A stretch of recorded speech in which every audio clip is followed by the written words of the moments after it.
Review Section 2: The Italian Renaissance and the Northern Renaissance. Environment and urban areas. Italy was largely urban where the Renaissance began. It was a grouping of large city-states with different ideas about how to govern and operate themselves and the surrounding areas. They became the center of Italian political, economic, and social life. Cities gave rise to a new secularism that allowed for new possibilities of employment and enjoyment of worldly things. The Renaissance family. Families were large, extended families with lots of power. These families often owned entire city blocks.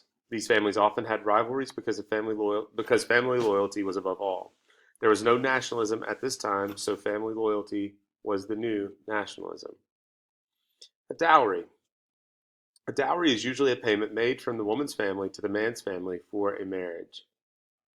Women and marriage. Marriage was more of a business deal than something done out of love for one another. Women or their families paid dowries to men or their families for the marriage to take place. The Renaissance man was a man who was known as the jack of all trades, a master of a lot of different things, and a Renaissance woman was intended to be a respectable onlooker. Skipping problems in sexuality.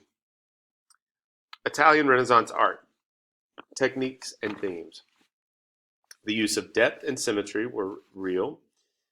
The School of Athens was a great example of both. Mostly painted on fresco, there were sculptures, paintings, and architecture. Patronage. Wealthy families sponsored artists in their work and offered them food, housing, and supplies in order for them to do their work without having major burdens. When you think patronage or patrons, think Medici or Medici family. Artists. Donatello. He was a sculptor. He sculpted the David, made of bronze. But it was the more feminine of the two David statues. It shows David before the battle with Goliath. He had clothes, or some clothes. He had a hat. He was life-size, showing the fallibility of human beings. Raphael painted the School of Athens as a great example of depth and symmetry. It pays homage to the ancients that the Renaissance was trying so hard to emulate: the Greek gods, the thinkers, philosophers. Michelangelo, a sculptor and a painter. Predominantly a sculptor, he did not want to paint when the Pope asked him to paint the Sistine Chapel. He was a sculptor who sculpted the Pietà and the other David. This David was larger than life.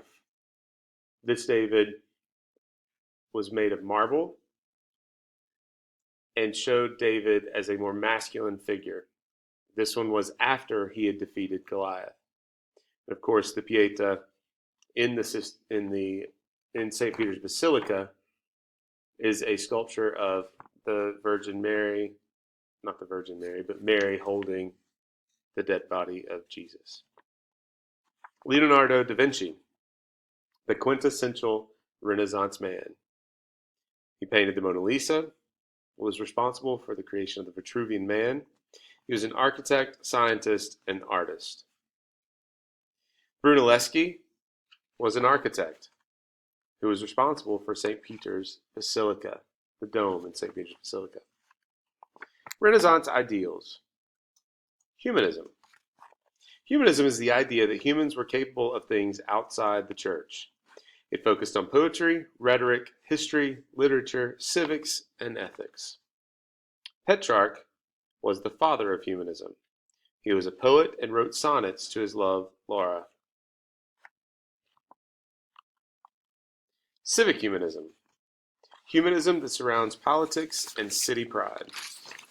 Lorenzo Valla proved that the donation of Constantine was fake and was fired from his job of being the secretary of Nicholas V because of it. Leonardo Bruni believed that humans should consistently use their humanist education. If not, they were worthless. He was also the Chancellor of Florence. Humanism and the liberal arts. The arts were the focus of humanism: rhetoric, history, poetry, literature, civics, and ethics. Castiglione wrote the Book of the Courtier. It was a handbook for nobility. Castiglione valued military ability, athleticism, and a foundation in the liberal arts. The idea for the Renaissance man came from him, and he said that chivalry should be built in. Power politics and diplomacy. Modern diplomacy is the idea of a permanent ambassador to another city or area. It became a thing because of the growing tensions throughout the world. Security was being threatened and was a real problem. The interests of states start to supersede all of the other considerations. Niccolo Machiavelli. He promoted diplomacy, but he also taught that people who get power should do anything they can to keep it, no matter the good or the bad of it. Politics in the Italian Renaissance. The five major powers. The first, the Kingdom of Naples. Formed as a hereditary monarchy, the land was lost to the Tratasmaras, coming from Spain, causing a rough political climate in Naples. Economically, they were not strong. They had the least amounts of cities, but they were big in size and in population. Number two, the Papal States. This was the Pope's land. It was wealthy because of the Catholic Church, and it was central in the landscape of the Italian peninsula. Number three is Florence, or Firenze. It was the home of the Medicis. Wool and silk there brought a lot of wealth. The Medicis made Florence one of the strongest cities in all of Europe. They were bankers who financed most of Europe and even the Pope. Number four is Milan. Milan was military. That was the setup for this group. They were constantly threatened by all sides, so it was necessary. They were led by the Viscontis until Francisco Sforza takes over, putting down the rebellion in Lombardy. Number five is Venice. They were strong economically due to their location. They were perfectly situated between two powerhouses in Europe and Asia. They were set up as an oligarchy. The end of Italian hegemony. The Peace of Lodi was a peace that was reached between the five city-states in Italy. It guaranteed 40 years of peace before they could attack each other again. The Ottoman threat and the sack of Constantinople. The Ottomans were strong politically and economically just to the east of Italy.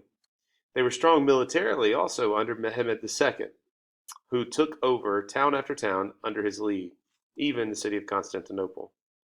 Had the Italians been able to unify, they might have mounted an offensive had the Italians been able to unify, they might have mounted an offensive against the Ottomans, but they couldn't get it together.